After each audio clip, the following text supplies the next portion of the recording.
الرحمن الرحيم. إلى أبناء وادي الفرات، إلى أبناء عشيرة البقارة، نعلن النفير العام بكرة نهار الجمعة بسبب الجرائم القنديلية وجرائم قصد الذي قامت بها بقتل أبناء عشيرة البقارة.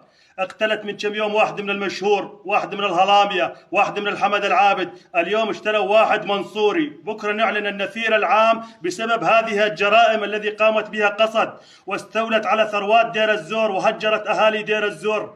واليوم لا تقول مثل ابن ابو عرب ما إلك علاقة، أو ابن ابو مصعى، أو ابن أي عشيرة، جايك الدور. نتمنى منكم تقفون يد واحدة بسبب الجرائم هذا الذي قامت بها قصد، ونتمنى من أبناء العرب الذين يقفون إلى جانب قصد يبعدون عن جرائم قصد وجرائم القنديلية، سنحاسبهم حساب عسير. أبناء العرب الذين يقومون بمداهمة البيوت وقتل ثوار العشائر، احنا ثوار عشائر مستمرين بثورة العشائر، سنخرج قصد والقناديل نرجعهم إلى صناديق البوية.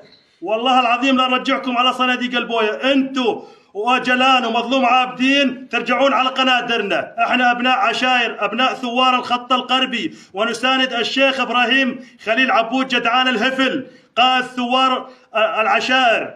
ونتمنى بكرة قد من ثوار العشائر وقفة يد واحدة لدحر قصد والقناديل المجرمة الذي تقتل أبناؤنا بالخط الغربي. من كم يوم اشتلوا واحد من الحمد العابد، اشتلوا واحد من المشهور، واحد من الهلامية، واحد من المناصرة، وجايكم الدور انتوا يا الساكتين يا ذيول القصد، سنحاسبكم حساب عسير.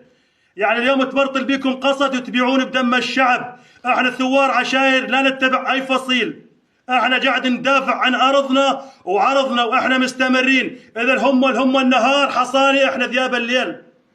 والله العظيم لا ندحرهم. ونتمنى من ابناء العرب قد يبعدون عن جرائم قنديل المجرمه الذي قامت بقتل ابناء البقاره. يعني من كم يوم شفت الواحد مشهور اشتلوه ببيته، حمد عابد اشتلوه ببيته، هلماوي اشتلوه ببيته، منصور اشتلوه ببيته. قصد مجرمه، يعني التحالف وصفها انها مجرمه. نتمنى من ابناء العشائر تقف يد واحده الى جنب عمامنا العقيادات، والى جنب الشيخ ابراهيم جدعان الهفل.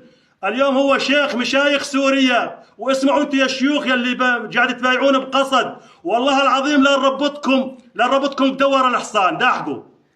ودم ابنائنا اللي بالسجون ما ننساها، اللي مسجنينها واللي يفوتونها وثروات هالبلد. والله يا شيوخ انتم يلي قاعد تبيعون بدمنا، والله العظيم لا تحاسبون حساب عسير، تحاسبون بالدنيا وتحاسبون بالآخرة.